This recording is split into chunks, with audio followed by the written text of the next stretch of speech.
interesting about it being at Bayern Munich, teams that are going there for the first time to try and win it.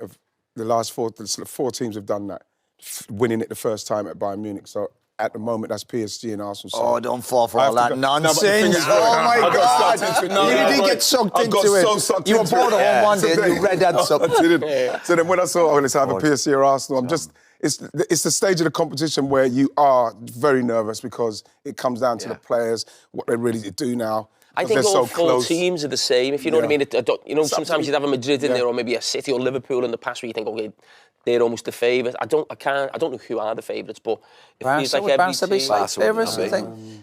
But they're really poor defensively, Barcelona. Yeah. I'm saying really poor, but you can get up. You look at Inter, you have to think Inter being in and around, that's going to be a tough fight. All of them, that's what I'm saying. That's why you say, can you win it? You pray. How crazy were Real against that? Just booting everybody, weren't they? They lost the discipline towards the end. That's when you knew they'd won. What, the start, Nev? Just diving in, dragging people down, getting no momentum. That was stopping them from getting momentum. Penalty decisions were a joke. We just don't need them to score now. But they didn't seem to rally at any stage in the game, and I thought we defended really well, keep you on that.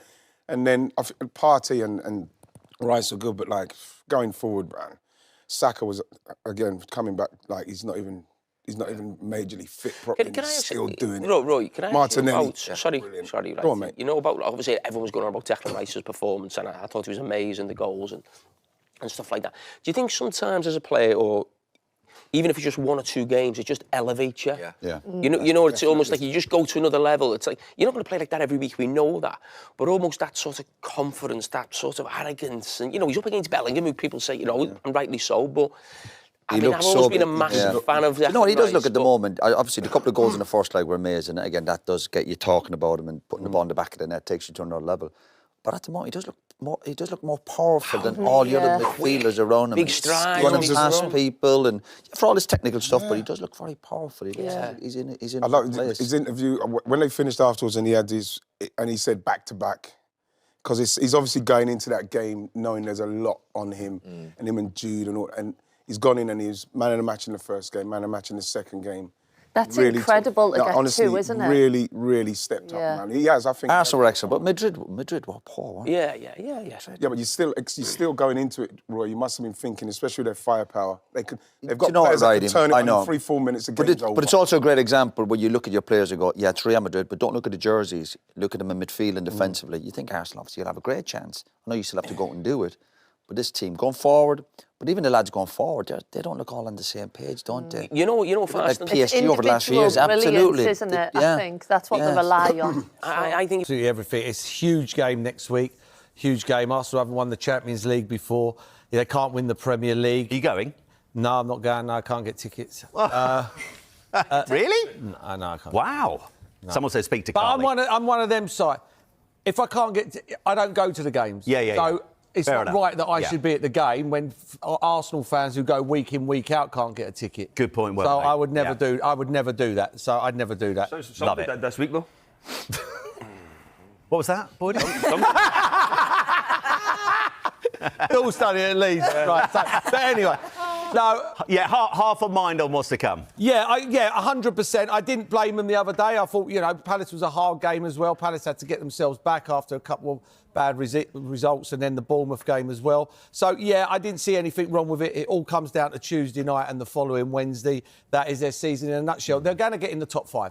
They're going to get in the Champions League. That is a shoo-in, in my opinion. Now concentrate on the PSG game. 6 points clear of Man City. Any danger of them being reeled in and not finishing second, or is it? It's all about the if they go and win the Champions League and they come third or fourth, what an unbelievable season that will be, in my opinion. So, but sometimes football changes very quickly. They go and lose to PSG and they start ending up third or fourth in the league. Then all of a sudden, everybody's on top of Arsenal again and going, what a nightmare season this has been. So they've got to be careful. When we look back on this season for Arsenal, PSG boss Enrique insists he's not worried at all about Arsenal clash after shock Nice defeat. Paris Saint-Germain boss Luis Enrique insists he's not worried at all about facing Arsenal after the French side's unexpected defeat against Nice on Saturday. PSG were already crowned League One champions earlier in April and appear to have taken their foot off the gas with a shock 3-1 defeat at home to Nice. Fabian Ruiz's goal cancelled out Morgan Sanson's opener for Nice before Sanson was on the scoresheet again shortly after halftime to give the visitors the lead. Before Burundi international Youssouf Undayishimiye sealed the 3 points for Nice on 70 minutes despite PSG having 32 shots to their rivals' 7. On the surprise result, Enrique told reporters, "First of all, I would like to congratulate Nice. They were 100% efficient. They came close to our goal once in the first half and they scored. Then they had 2 chances and they scored again. They had a very high level of efficiency. I don't think the result was deserved.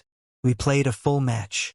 At halftime, we deserved a better result than a draw, and on their first chance of the second half, we conceded this goal. It's surprising, but it's possible. Our goal was to continue breaking records, and that one won't be possible, PSG's unbeaten record. But that doesn't change our goal of reaching the Champions League final."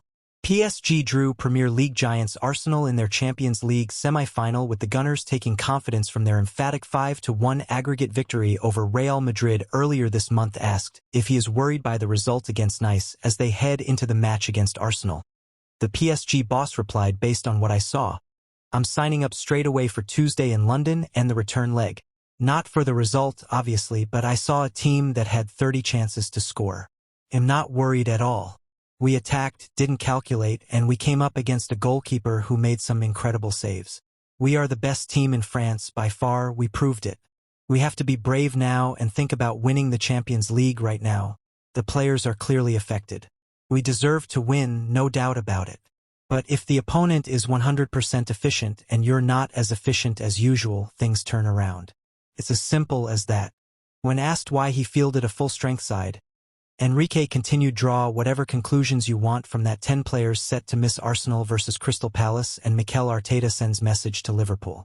Mikel Arteta and Oliver Glasner have both vowed to name strong teams when Arsenal host Crystal Palace in an inconsequential Premier League meeting on Wednesday night, despite both having massive knockout semi-finals in the coming days. The Gunners are gearing up for their Champions League showdown with Paris Saint-Germain, while Palace face Aston Villa in the FA Cup on Saturday evening. But despite their pre-match claims that key men will not be rested despite neither having much to play for in the league and the risk of an unfortunate injury striking, there are still a combined 10 players ruled out through injury. The Gunners will be without long-term injured Gabriel Jesus, Takahiro Tomiyasu, Kai Havertz, and Gabriel Magalhaes, with Arteta also ruling out Ricardo Calafiori and midfielder Jorginho.